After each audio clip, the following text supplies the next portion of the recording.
My 8-year-old son pulled me aside. "Dad, promise you'll stay calm." I nodded, worried. Mommy's friend, the police officer, came to my school. He handed me a sealed envelope. He said to give this only to you. Don't let Mommy see it. I tore it open. It was terrifying. I grabbed my son and drove away as fast as I could. Chapter 1, The Quiet Life. Jack Beck wiped the grease from his hands, staring at the disassembled motorcycle engine spread across his garage workbench. 38 years old, 6'2", with the kind of lean muscle that came from discipline rather than vanity. He'd spent the last decade trying to build something that resembled normal.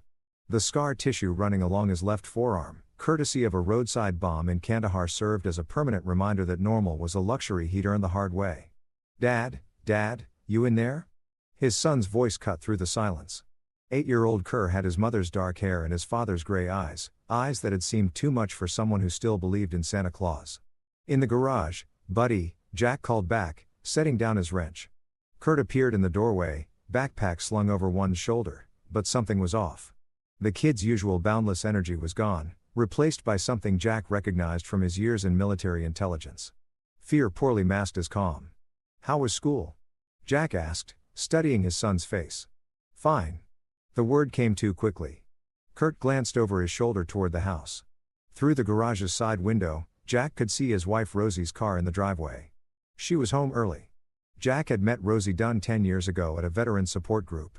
She'd been a volunteer, warm and patient with broken soldiers, trying to piece themselves back together. They'd married within a year. For a while, it had been good. She'd given him Kurt, given him a reason to wake up without reaching for the bottle. But the last 18 months had opened cracks in the foundation. Late nights at her book club, hush phone calls, a new distance in her eyes. "You sure everything's okay?" Jack crouched down to his son's level. Kurt bit his lip, a habit he'd picked up from Rosie. Can we talk? Just us?" Jack's instincts sharpened. He learned to read people in places where the wrong assessment could cost lives. His son was terrified. "Let's take a walk," Jack said, standing. He called toward the house. "Rosie, taking Kurt to the park for a bit." A muffled acknowledgement came from inside. They didn't wait for more. The park was 3 blocks away, a modest stretch of grass with aging playground equipment. Jack led Kurt to a bench far from the handful of other parents supervising their kids. The afternoon sun cast long shadows, and for a moment neither of them spoke. "Dad," Kurt finally said, his voice barely above a whisper. "Promise you'll stay calm." Every alarm bell in Jack's mind started ringing. Those were the words people used before delivering devastating news. He'd heard them in briefings before learning about casualties, before receiving divorce papers from soldiers whose marriages hadn't survived deployment. "I promise," Jack said, though his jaw was already tightening. "What's going on?" Kurt reached into his backpack with trembling hands. "Mommy's friend, the police officer. He came to my school today. Harvey Moran." Jack's hands clenched involuntarily. Harvey was a detective with the city police, late 40s, divorced, the kind of cop who'd learned to work the system rather than serve it. He'd been coming around for the last 6 months, supposedly because he and Rosie had gone to high school together. Jack had tolerated it because Rosie insisted they were just old friends, but his gut had been screaming otherwise. "He pulled me out of class," Kirk continued. "Said, he had something for you. Made me promise." His voice cracked. "Made me promise not to tell Mom. Said it was important that you needed to see it first." Kurt pulled out a sealed envelope. It was standard letter size but thick. Jack's name was written across the front in unfamiliar handwriting. Neat, careful, the kind of penmanship that belonged to someone who paid attention to details. "Did Harvey say anything else?" Jack asked, taking the envelope. "He said." Kurt's eyes filled with tears. "He said you'd understand, that you'd know what to do." "Dad, what's happening? Is Mom okay? Are you guys getting divorced?" Jack pulled his son close, feeling the boy's small frame shake against his chest. "Hey, look at me." He tilted Kurt's chin up. "Whatever this is, we'll handle it. You and me. Okay." Kurt nodded, wiping his eyes with his sleeve. "But I need you to do exactly what Harvey said." Jack continued, keeping his voice steady. "Don't tell your mom about this. Not yet. Can you do that for me?" Another nod. "Good man." Jack ruffled his son's hair, then stood. "Let's get you home. I need to read this." Jack waited until Kurt was inside, safely distracted by video games, before returning to the garage. He locked the door behind him and sat on his workbench stool, studying the envelope under the harsh fluorescent lights. The weight of it was wrong, too heavy for a simple letter. He turned it over, checking for any signs of tampering, then carefully opened it. Inside were 3 items: a handwritten note, a USB drive, and a series of photographs. Jack read the note first. Beck, you don't know me, but I know what's about to happen to you. My name is Neil Alvarado. I'm Harvey Moran's partner. Or I was until 3 days ago. I'm writing this from a hospital bed. Car accident, they'll say brake failure. But I checked those brakes myself the morning it happened. Harvey's dirty. Has been for years. Protection rackets, evidence tampering, the works. I got too close, started asking questions, and now I'm looking at 6 months of physical therapy if I'm lucky. But that's not why I'm writing you. Your wife has been sleeping with Harvey for 8 months. I'm sorry. I know that's not easy to hear, but it's worse than that. They're not just having an affair. They're planning to rob you blind and frame you for something that'll put you away for life. The USB drive has everything I've managed to collect. Bank statements, recorded conversations, Harvey's notes. He's been working with your wife to set up a scheme involving her access to the military veterans fund she manages. They're planning to steal $2.3 million and make it look like you did it. Your military background, your security clearance, your access to her accounts, it's all going to point straight at you. The frame-up goes down in 4 days. They're going to discover the theft, and Harvey will make sure the evidence trail leads to your door. With his badge and your wife's testimony, you won't stand a chance. I couldn't go to internal affairs. Harvey's got too many friends there. I couldn't go to the FBI. By the time they investigate, you'll already be arrested and the damage will be done. So, I'm giving you this.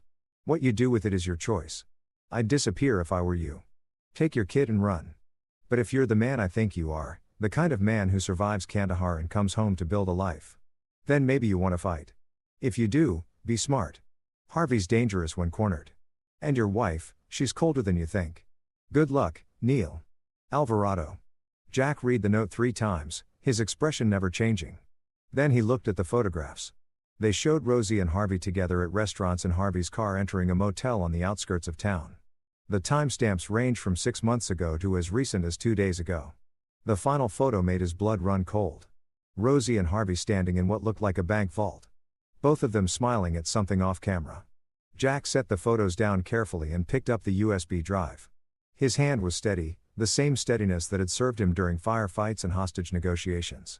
Panic was a luxury for people who had the privilege of falling apart. He learned long ago that survival required clarity.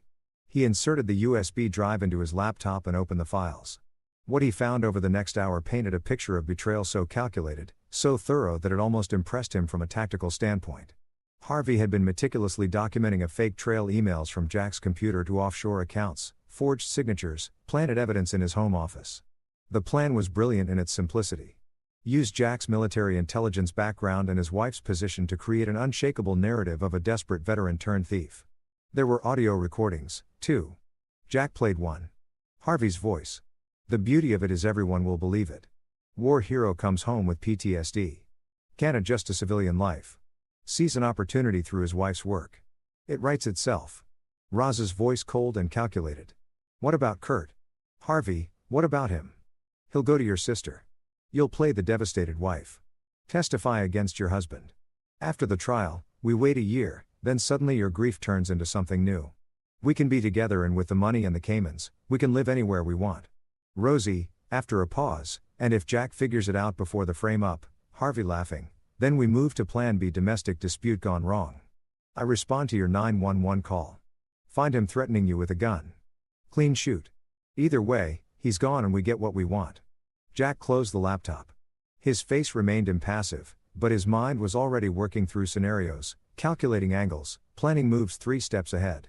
The same skill set that had kept his team alive in hostile territory. For days until they made their move. For days to dismantle everything they'd built and ensure they paid for it. He pulled out his phone and dialed a number he hadn't called in 2 years. Merle Lamb. A gruff voice answered. Merle, it's Jack Beck. I need a favor. A big one. There was a pause. Merle had served under Jack in Afghanistan. Saved his life during that roadside bomb. They kept in touch after discharge. Though Merle had gone into a different line of work, private security and investigation for corporate clients. Name it, Merle said simply. I need surveillance equipment, a safe location, and your particular set of skills. And I need it tonight. You in trouble? Not yet, Jack said, looking at the photograph spread across his workbench. But someone's about to be. Chapter 2, The Investigation. Jack Beck spent that night in his garage. The glow of his laptop screen casting sharp shadows across his face. He'd sent Rosie a text claiming he needed to finish an urgent client report, a plausible excuse given his work as a security consultant. She'd responded with a thumbs up emoji, no questions asked. That alone told him everything about the state of their marriage. By midnight, Merle Lamb arrived in an unmarked van. Merle was built like a bulldog, shorter than Jack, but twice as wide, with a shaved head and knuckles scarred from a youth spent boxing in Detroit. He'd traded his military fatigues for expensive suits. But underneath the corporate polish was still the same Marine who dragged Jack from a burning vehicle while taking fire. "You look like hell," Merle said, setting down 2 large equipment cases. "Feel worse?" Jack helped him unload. "Thanks for coming.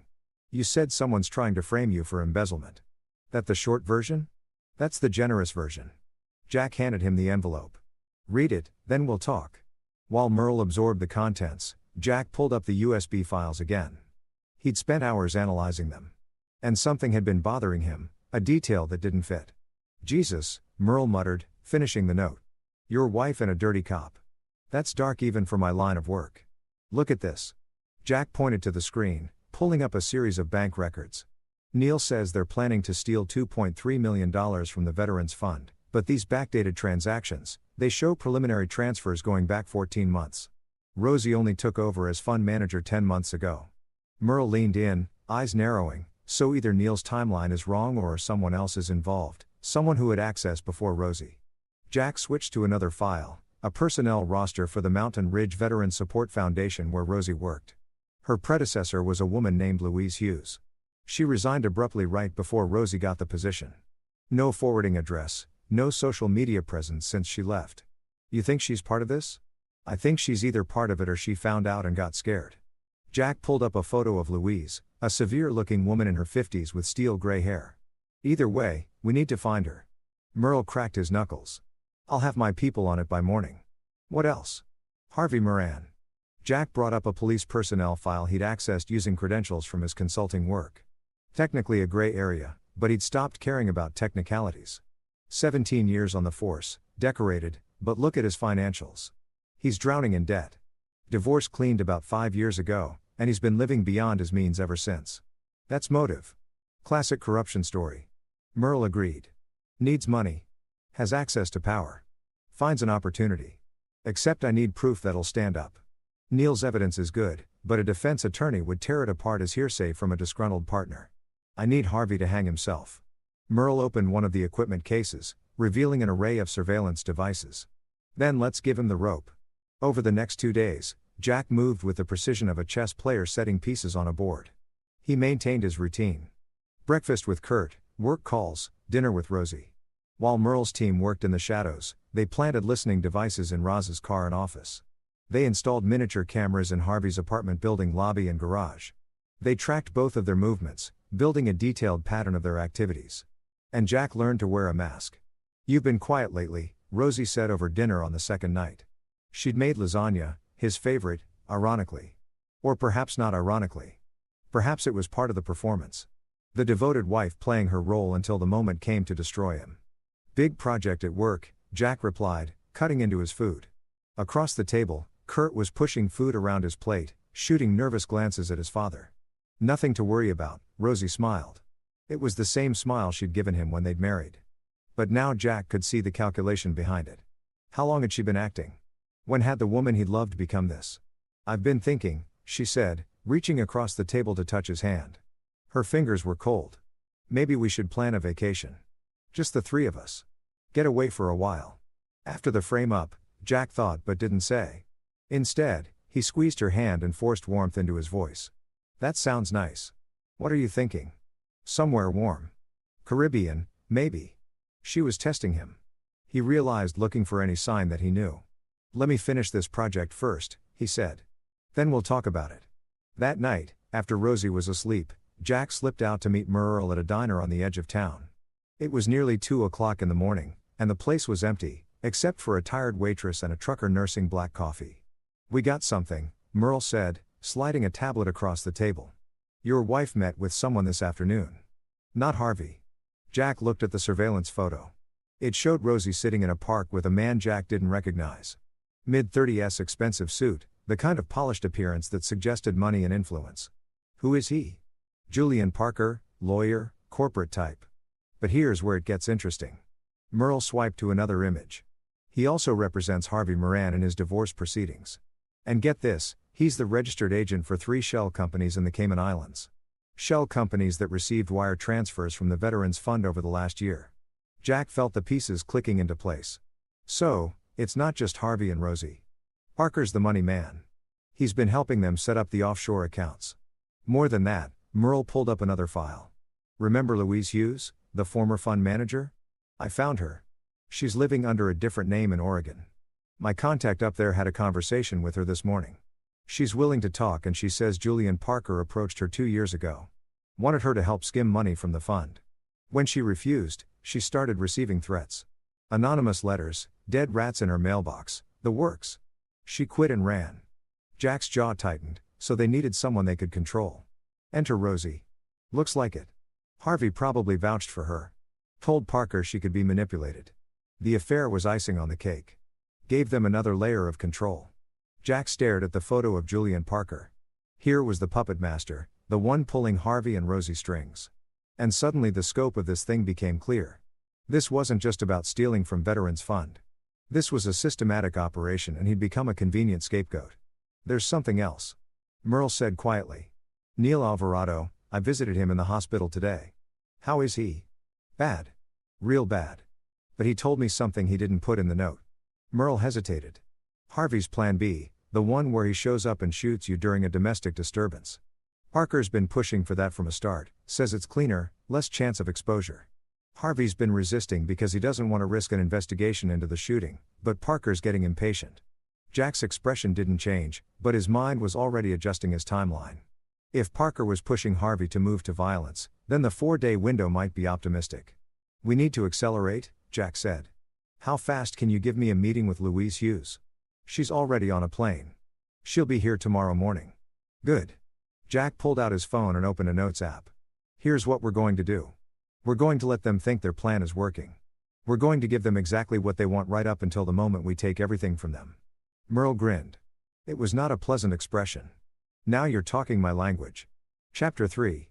The Trap. Louise Hughes looked like a woman who'd spent 2 years glancing over her shoulder. She sat across from Jack and Merle's office, a nondescript building in an industrial park, wringing her hands and jumping at every sound from the street outside. Thank you for coming, Jack said, keeping his voice gentle. He'd interviewed enough traumatized witnesses to know that Louise needed reassurance, not interrogation. I almost didn't, she admitted. Her voice was raspy from years of smoking. When your friend found me, I thought they'd sent someone to finish what they started. They don't know you're here. You're safe. Louise laughed bitterly. Am I? You don't know these people. Julian Parker. He's not just some lawyer. He's got connections. Police, judges, politicians. That's how he knew he could get away with this. Tell me everything, Jack said. Start from the beginning. Over the next hour, Louise painted a picture of systematic corruption. Julian Parker had been operating his scheme for years, moving money through the Veterans Fund and other nonprofit organizations he'd infiltrated. The amounts were always small enough to avoid immediate detection, but over time they added up to millions. He approached me at a fundraising gala, Louise said. Very smooth, very charming. Said he was impressed with my work, that he wanted to help the foundation grow. Next thing I knew, he was suggesting creative accounting to maximize our resources. When I realized what he was really proposing, I tried to back out. That's when the threat started. She nodded.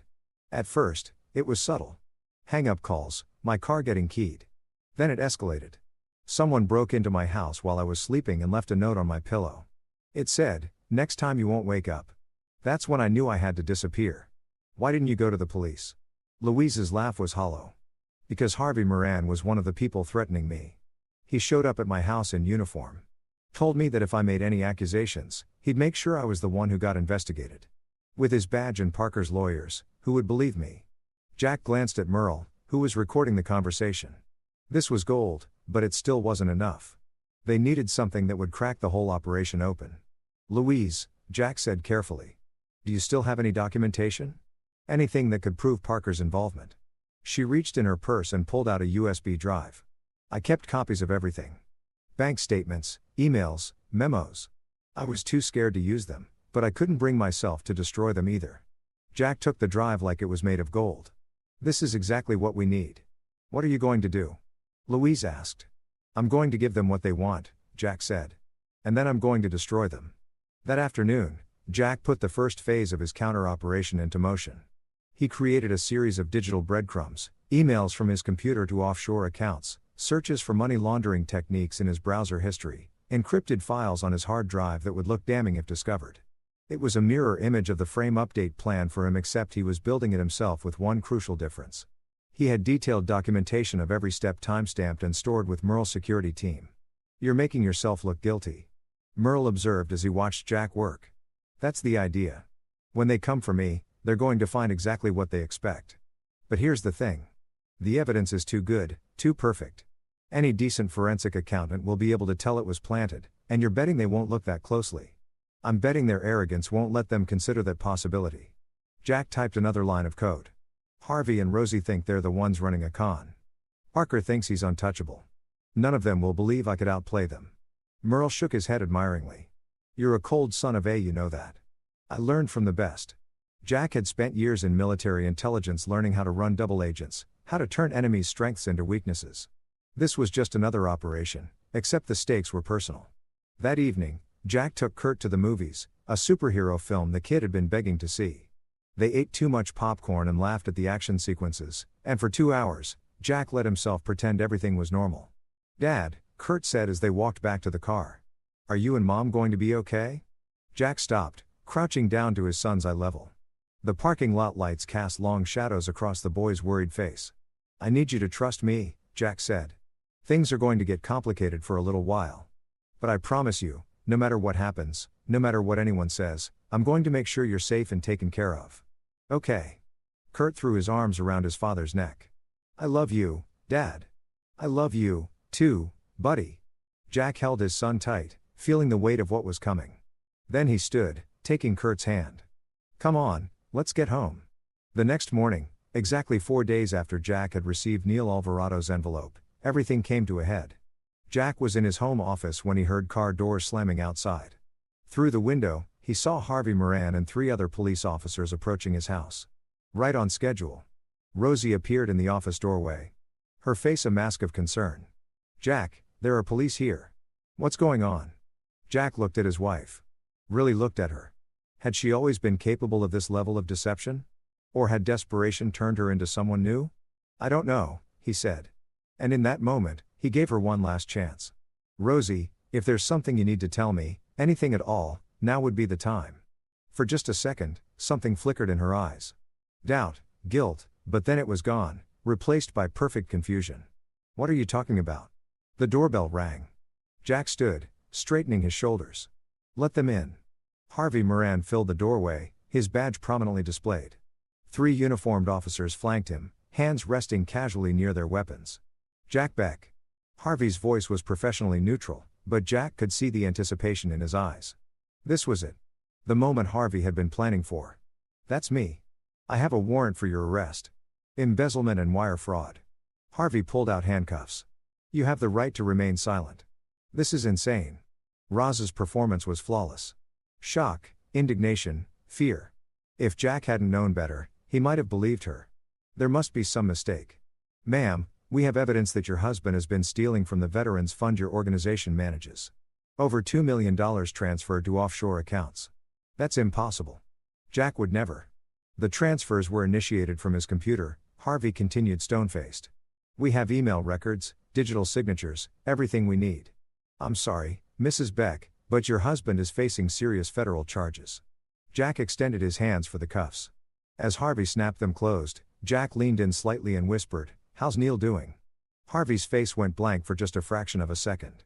Not enough for anyone else to notice, but Jack saw it. So the moment Harvey realized something was wrong. I don't know what you're talking about, Harvey said, but his voice had lost its certainty. No. Jack smiled, a cold, predatory expression. That's interesting because I have a lot to talk about and I think you're going to want to hear every word. As they led him out to the patrol car, Jack glanced back at his house. Kurt was watching from an upstairs window, his small face pressed against the glass. Jack gave him a subtle nod. Everything was going according to plan. The trap had been set. Now it was time to spring it. Chapter 4. The Gambit. The interrogation room was deliberately uncomfortable. Metal chairs, fluorescent lights, one-way mirror. Jack had been sitting there for 6 hours, occasionally visited by various detectives trying to get him to talk. He'd said nothing except to request his lawyer. What the police didn't know was that his lawyer was actually a federal agent Merle had connections with, a woman named Candace Terry from the FBI's White-Collar Crime Division.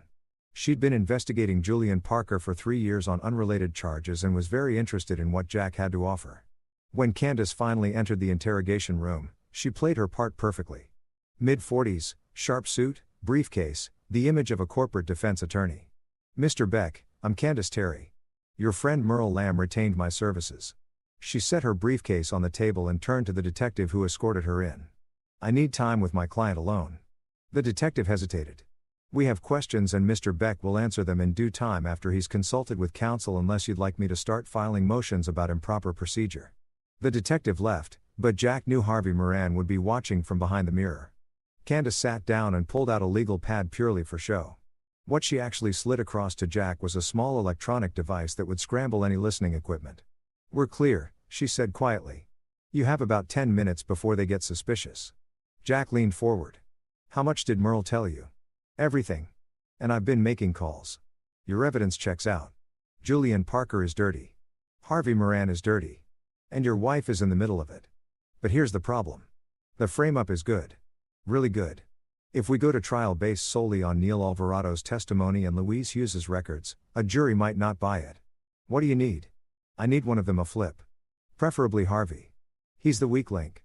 Parker's too smart and too insulated. And your wife?" Candace paused. "Your wife is cold enough that I don't think she'll break under pressure." Jack had already come to the same conclusion. "So, we make Harvey flip." "Ow." "By convincing him that Parker's about to throw him under the bus." Jack pulled out a photo from Candace's briefcase, one they prepared in advance. It showed Julian Parker meeting with another man at a coffee shop. "This is Santos Shaw, an attorney who specializes in negotiating plea deals. Merle had them photographed together this morning. Harvey doesn't know Santos is actually one of your undercover agents."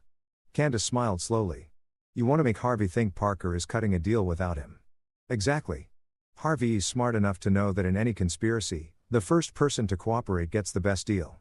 If he thinks Parker is about to leave him holding the bag, he'll race to the FBI to save himself." "And what about your wife?" Jack's expression hardened. "Leave her to me." They put the plan in motion immediately. Candace arranged for Jack to be released on bail. "Surprisingly easy," she explained. "When you have an FBI agent pulling strings." Harvey was furious. Jack learned later, but he couldn't override a federal agent without raising questions. Jack went home to find Rosie waiting. She played the concerned wife perfectly, even posting on social media about the terrible misunderstanding and how she stood by her husband. It was a masterful performance. "Jack," she threw her arms around him as soon as he walked in the door. "Thank God. I've been so worried. Your lawyer says this is all a mistake. That someone must have hacked your computer." "Where's Kurt?" Jack interrupted. "And my sisters, I thought it would be better if he didn't. If he wasn't here for all this." She pulled back, studying his face. "Are you okay? You seem what?" "Different." There was something in her eyes now. Uncertainty. She was trying to read him, trying to figure out if he suspected anything. "I've been arrested for a crime." "I didn't commit," Jack said flatly. "Different feels appropriate." They stared at each other, and Jack wondered if she could see through his mask the way he'd learned to see through hers. For a moment, he almost wished she would confess, that she would give him some explanation that made sense. But then the moment passed and she turned away. "I made dinner," she said. "You must be hungry." They ate in silence. Jack watched Rosie push food around her plate, saw the way she checked her phone every few minutes. She was texting someone, probably Harvey, probably panicking that their carefully constructed plan was falling apart. After dinner, Jack excused himself to his office. He had work to do. At midnight, Jack received a text from Merle. "Package delivered." The package was a carefully crafted piece of disinformation. Through a series of anonymous tips and leaked documents, they'd made sure Harvey saw photos of Julian Parker meeting with Santos Shaw. They'd included transcripts of fake conversations suggesting Parker was negotiating immunity in exchange for testifying against his co-conspirators. The bait was set now, but they had to wait. They didn't wait long. At 2 o'clock in the morning, Jack's burner phone rang. It was Candace Terry. Harvey just walked in the FBI field office. She said he's asking to make a deal. Jack felt a surge of satisfaction. Don't make it easy for him. Make him earn it. Oh, don't worry. We're going to squeeze every drop out of him. Jack hung up and allowed himself a small smile. Phase 1 was complete. Harvey was about to give them everything they needed to take down Julian Parker, which left only one loose end. Rosie. Jack found her in their bedroom, awake and staring at her phone. When she saw him, she quickly locked the screen. Can't sleep? He asked. No. Her voice was tight. This whole thing, it's been a nightmare. Has it? Jack sat on the edge of the bed. Rosie, I need to ask you something, and I need you to be honest with me. She tensed. What? Are you having an affair? The question hung in the air between them. Jack watched her face cycle through emotions. Surprise, indignation, fear before settling on something like sorrow. Jack, why would you ask me that? Because I've been paying attention. The late nights, the secretive phone calls, the way you look at me like I'm someone you're trying to figure out rather than someone you love. For a moment, he thought she might actually tell the truth. But then she shook her head, tears forming in her eyes. I'm not having an affair, she said. I love you. I know things have been strange lately, but that's because she hesitated because I've been worried about you, about us. I thought maybe we were drifting apart, and I didn't know how to fix it. It was a good lie. If Jack hadn't known better, he might have believed it. Okay, he said simply. I believe you. Relief flooded her face. Thank you, Jack. I promise. But I need you to do something for me. He pulled out a document. Divorce papers he'd had Merle draw up. I need you to sign these. Her relief evaporated. What? Why? Because if I'm going to beat these charges, I can't have my personal life complicating things. My lawyer says it'll look better if we're legally separated. Shows the prosecution they can't use you against me. It was complete nonsense, of course, but Rosie didn't know enough about legal strategy to question it. Jack, I don't want to get divorced. It's temporary, just until this is over. Please, Rosie, I need you to trust me. She stared at the papers, her mind clearly racing. Jack could see her weighing options, calculating angles. Finally, she picked up a pen. For you, she said, signing her name. Because I love you, Jack took the papers, feeling nothing but cold satisfaction. Thank you. This will make everything easier. He left the bedroom before she could see his expression. Chapter 5, The Confession. Harvey Moran's cooperation was a beautiful thing to watch. Over the next 48 hours, he gave the FBI everything. Detailed records of the embezzlement scheme, evidence of Julian Parker's criminal network, testimony about how they planned to frame Jack. But Candace Terry wanted more. She wanted Harvey to wear a wire. Parker doesn't know I've flipped yet, Harvey explained during a meeting at the FBI field office. Jack was there watching through a video feed from another room. He's been calling me, wanted to meet, says we need to discuss damage control, then meet with him. Candace said get him to implicate himself on tape. He's not stupid. If I wear a wire and he finds it, he won't find it. She slid a tiny device across the table. Latest technology, completely undetectable, and we'll have agents positioned nearby in case things go south. Harvey picked up the device, his hand shaking slightly. For all his corruption, he wasn't a brave man, just a greedy one who'd gotten it over his head. What about Rosie? Harvey asked. Is she cooperating? Not yet, Candace said. But she will. Through the video feed, Jack watched Harvey's face carefully. There was something there. Not quite guilt, but close. A hint of conscience buried under layers of justification and self-preservation. She's not a bad person, Harvey said quietly. She got desperate. Her gambling debts were crushing her, and Parker knew it. He used it against her, promised he could make her problems disappear if she helped him access the Veterans Fund. Jack's hands clenched. He hadn't known about gambling debts. Rosie had hidden them well. And you? Candace asked. What's your excuse? Harvey laughed bitterly. Same as everyone. I guess I needed money. Parker offered it. I told myself it was just this once, just to get back on my feet after the divorce. But one time became two, two became three. He shook his head. You ever notice how easy it is to justify things to yourself? By the end, I'd convince myself I wasn't really hurting anyone. It was just money from a fund that had plenty. Veterans were still getting their benefits. No real harm done. Except you were planning to frame an innocent man.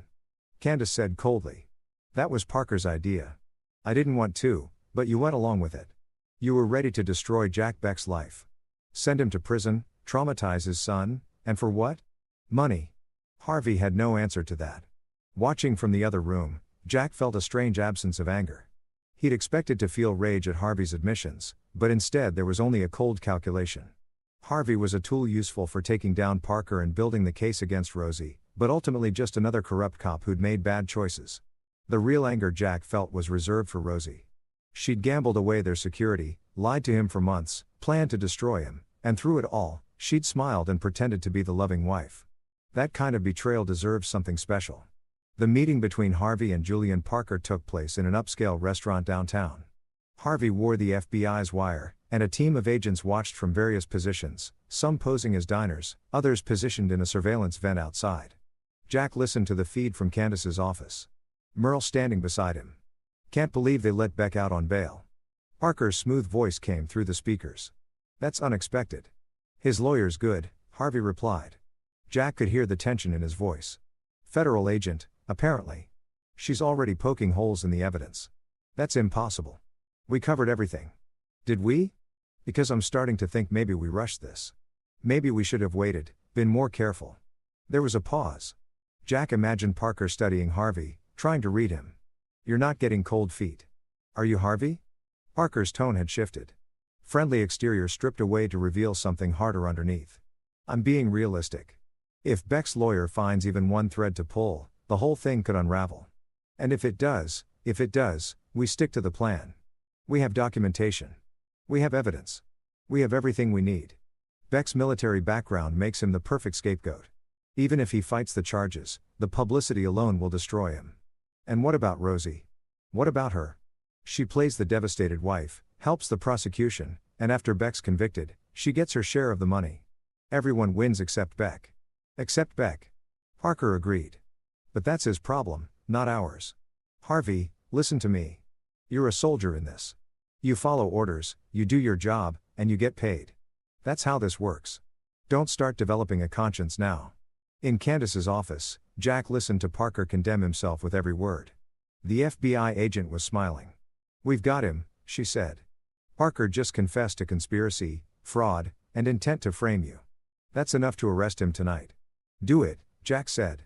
Merle clapped him on the shoulder. "One down, one to go." Jack nodded, but his mind was already on the next phase. Julian Parker's arrest would panic Rosie, make her realize that her carefully constructed scheme was collapsing. And in that panic, she would make mistakes. Mistakes Jack fully intended to exploit. Chapter 6. The Confrontation. Julian Parker was arrested at his home at 3 o'clock in the morning.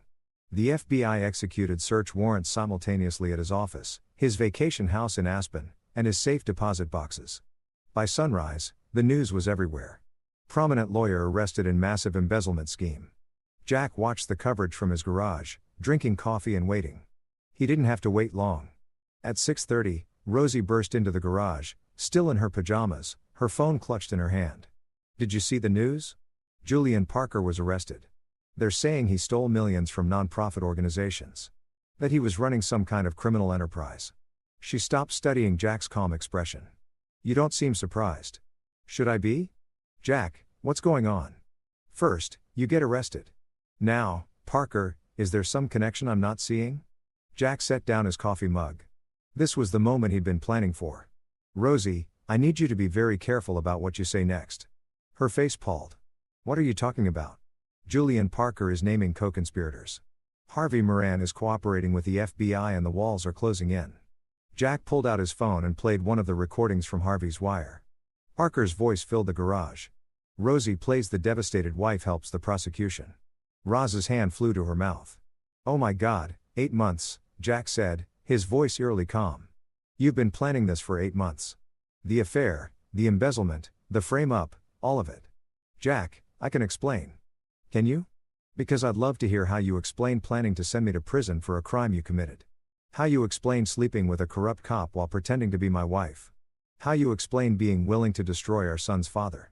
Tears were streaming down Roz's face. "Now, I didn't want to. You don't understand. I had debts. Horrible debts. And Parker said he could help. That it would be easy, that no one would get hurt. No one would get hurt." Jack's composure cracked slightly. "You're going to send me to federal prison. You were going to traumatize Kurt. You were going to destroy everything I've built. I'm sorry." Rosie was sobbing now. I'm so sorry, Jack. I made terrible mistakes. I got in too deep and I didn't know how to get out. So, you decided to sacrifice me instead. Jack stood looming over her. Here's what's going to happen now, Rosie. You're going to cooperate with the FBI. You're going to testify against Parker and Harvey. You're going to admit everything you've done. They'll send me to prison. Yes, they will. But if you cooperate, maybe you'll get a reduced sentence. Maybe you'll be out while Kurt is still young enough to know you. And if I don't cooperate, Jack's smile was cold. Then I make sure you get the maximum sentence. I have evidence you don't even know about. Recordings, documents, testimony from Louise Hughes. I have enough to bury you. So deep you'll never see sunlight again. Your choice. Rosie sank into a chair, her body shaking with sobs. I never wanted this. I never wanted to hurt you, but you did. Jack felt no sympathy, only a hollow satisfaction. You made your choices, Rosie. Now you get to live with the consequences. What about Kurt? Kurt will be fine. He'll live with me. He'll have a father who loves him and tells him the truth. And maybe someday, if you're lucky, he'll forgive you. Jack, please. My lawyer will be in touch about your cooperation agreement. Jack walked toward the garage door. I suggest you get a good attorney. You're going to need one. He left her there crying in his garage and felt absolutely nothing. Chapter 7. The Dominoes. The investigation moved with the speed and force of an avalanche. Once Harvey and Rosie both agreed to cooperate, federal agents tore through Julian Parker's empire, finding evidence of not just the Veterans Fund scheme, but a dozen other frauds spanning years. Jack watched it all unfold from a distance, focusing on rebuilding his life. He'd taken extended leave from his consulting job and was spending every possible moment with Kurt, trying to shield him from the worst of the fallout while being honest about what had happened. Is Mom go to jail? Kurt asked one evening as they sat on the back porch watching the sunset. Yes, Jack said. There was no point in lying. She did some very bad things and she has to face consequences. Did she stop loving us? Jack pulled his son close. I don't know, buddy. I think maybe she got lost, made some really bad choices, and couldn't find her way back. Do you still love her? It was a question Jack had asked himself countless times over the past weeks. I love the person I thought she was. The person I married, but that person, I don't think she exists anymore. Kurt was quiet for a long moment. I'm glad you found out about all of it. If you hadn't, he didn't finish the sentence. I know, Jack said softly. But I did find out, and I'm never going to let anyone hurt you like that. That's a promise. 3 weeks after Julian Parker's arrest, the full scope of his operation became public. It turned out the Veterans Fund was just one of 7 nonprofit organizations he'd infiltrated and defrauded over the years. The total amount stolen exceeded $15 million. But it was a human cost that made headlines. One organization he targeted provided housing for homeless veterans. His theft had forced them to close their facility, putting dozens of vulnerable people back on the streets. Another provided medical assistance to veterans suffering from PTSD. Parker's fraud had eliminated their entire operating budget. As these stories emerged, public opinion turned viciously against everyone involved in the scheme. Harvey Moran became the face of police corruption. Rosie became the ultimate betrayer. The woman who'd stolen from the very people she was supposed to help. And Jack became something of a folk hero. The veteran who'd been targeted by a massive conspiracy and fought back using intelligence and determination rather than violence. He hated it. You did good. Merle told him over beers one evening at a quiet bar far from the media circus. You took down 3 major criminals and exposed a massive fraud operation. That's worth celebrating. I didn't do it to be a hero, Jack said. I did it because they tried to destroy my life. Still counts. Merle raised his glass. To justice, to survival, Jack corrected, clinking bottles. They drank in silence for a moment before Merle spoke again. What are you going to do now? The FBI is offering you a consulting position. Counter-fraud investigation says your skills will be valuable. Jack had received that offer.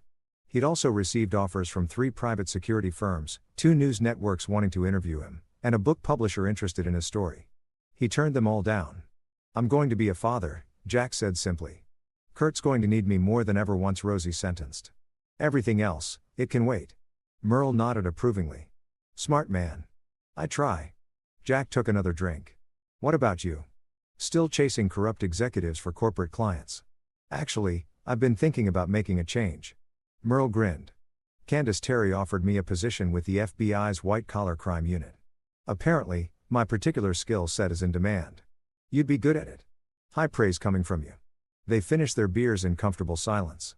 Two soldiers who'd survived different kinds of warfare and come out the other side. Chapter 8. The Reckoning. Julian Parker's trial was a media spectacle. The prosecution had an embarrassment of riches. Harvey's recordings, Rosie's testimony, Louise Hughes's documentation, and mountains of financial evidence. Parker's defense team fought hard, but they were doomed from the start. Jack attended every day of the trial, sitting in the gallery and watching justice grind forward. He wanted Parker to see him. Wanted the lawyer to know that the man he tried to destroy was still standing. On the witness stand, Rosie looked small and broken.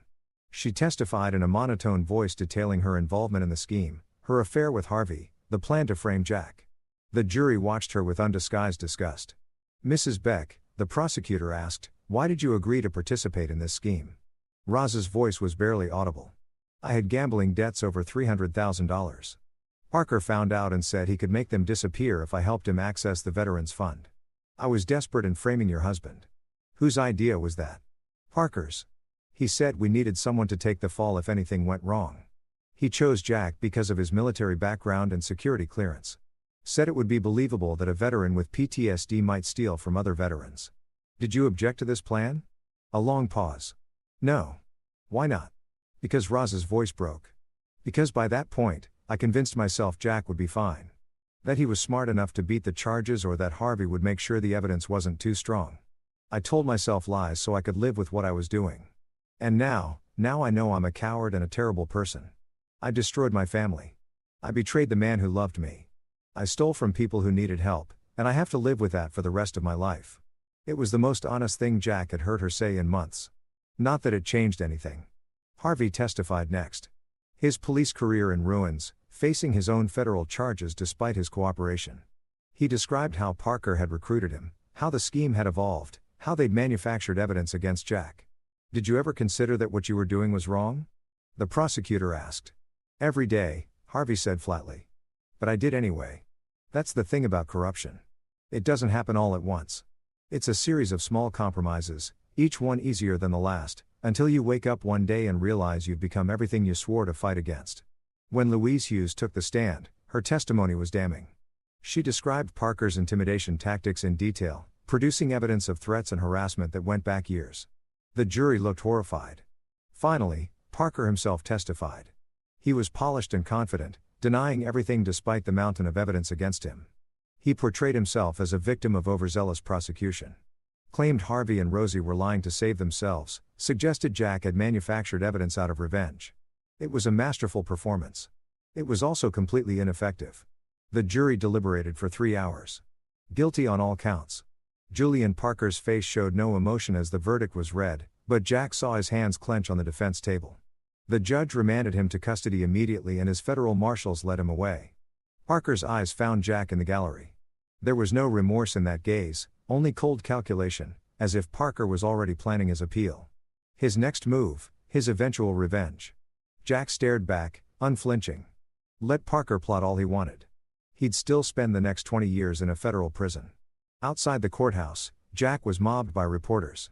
He gave him nothing. Just walked his car where Kurt was waiting with Merle. "Is it over?" Kurt asked. "Almost," Jack said. "One more thing." Chapter 9. The Aftermath. Rosie's sentencing hearing was scheduled for a month after Parker's conviction. In the interim, Jack finalized the divorce, established sole custody of Kurt, and began the slow process of rebuilding their lives. The house felt different without Rosie. Emptier, but somehow more honest. Jack and Kurt established new routines, new traditions. They started having breakfast together every morning, really talking rather than just going through the motions. Kurt joined a youth baseball league, and Jack never missed a game. Slowly, the media attention faded. Other scandals captured the public's interest. Life moved on. On the day of Roz's sentencing, Jack brought Kurt to the courthouse. The boy deserved to see the end of this chapter to understand that actions had consequences. Rosie stood before the judge, her lawyer beside her. She lost weight, looked years older than she had just months ago. When her eyes found Jack and Kurt in the gallery, she began to cry. The judge was not impressed. "Mrs. Beck, you have pleaded guilty to conspiracy to commit wire fraud, embezzlement, and obstruction of justice. The prosecution has recommended a sentence of 5 to 7 years in federal prison in exchange for your cooperation. However, I must consider the nature of your crimes." The judge looked down at his notes. You stole from a fund designed to help veterans, the very people you were entrusted to serve. You participated in a scheme to frame your innocent husband for your crimes. You showed no remorse until you were caught. These are not the actions of someone who made a simple mistake. These are the actions of someone who systematically betrayed every person who trusted them. Rosie was sobbing now, her lawyer trying to steady her. However, the judge continued, I also note your cooperation with federal authorities, which helped bring down a larger criminal enterprise. I note your previously clean record and your expressed remorse. He paused, letting the tension build. I hereby sentence you to 6 years in federal prison followed by 3 years of supervised release. You will also pay restitution in the amount of your portion of the stolen funds plus additional fines to be determined. You are remanded to custody immediately to begin serving your sentence. Rosie collapsed. Marshals had to support her as they led her away. As she passed Jack and Kurt, she whispered, I'm sorry. I'm so sorry. Jack said nothing. Kurt squeezed his father's hand tightly. Outside the courthouse, away from reporters and cameras, father and son sat on a bench in the autumn sunshine. How do you feel? Jack asked. Kurt thought about it. Sad, but also okay. Is that weird? No, buddy. It's not weird at all. Do you think Mom will be different when she gets out? Better? I don't know, Jack admitted. I hope so. For her sake, if not for ours. Will we visit her? In prison, Jack pulled his son close. That's up to you. If you want to, we will. If you don't, that's okay, too. No pressure either way. They sat in silence for a while, watching people walk by. Lawyers and defendants, families and reporters, the endless flow of humanity through the justice system. Dad, Kurt said eventually. Yeah. Thank you for protecting us, for figuring everything out. Jack felt something tight in his chest loosen. Always, kid. That's my job, protecting you. You're really good at it. I try. Jack stood, offering his hand. Come on, let's go home. 6 months later, Jack stood in his garage working on the motorcycle he'd never quite finished. The engine was finally assembled, the chrome polished, the leather seat restored. It was beautiful, a testament to patience and careful craftsmanship. Kurt was at a friend's house. Merle was starting his new job with the FBI next week. Neil Alvarado had completed his physical therapy and returned to active duty with the police department. Harvey's position, ironically. Louise Hughes had used her testimony and the publicity to launch a nonprofit focused on protecting whistleblowers in the charity sector. And Jack was finally breathing. The nightmares had stopped. The constant vigilance had eased. He could sleep through the night again. Could laugh at stupid jokes. Could imagine a future that looked like something other than a battlefield. His phone buzzed. A text from Candace Terry. Coffee next week. Have a case that might interest you. Nothing too intense. Just a financial discrepancy that needs someone with your particular skills. Jack smiled. Maybe he would take that consulting job after all. Not because he needed to be a hero or because he was trying to prove something, but because he was good at it. Because he could help people. Because sometimes the skills you learned in darkness could be used to bring light. He texted back, send me the details. Then he returned to his motorcycle, his hand steady and sure, building something that would carry him forward into whatever came next. Because that's what survivors did. They rebuilt. They moved forward. They found ways to turn their scars into armor and their pain into purpose. Jack Beck had been tested in ways most people couldn't imagine. He'd faced betrayal, corruption, and a conspiracy designed to destroy him. And he'd won, not through violence or revenge, but through intelligence, determination, and a simple refusal to let evil people write his story. The motorcycle's engine rumbled to life, perfectly tuned. Jack smiled. It was a good sound. The sound of something fixed. The sound of new beginning. The sound of victory.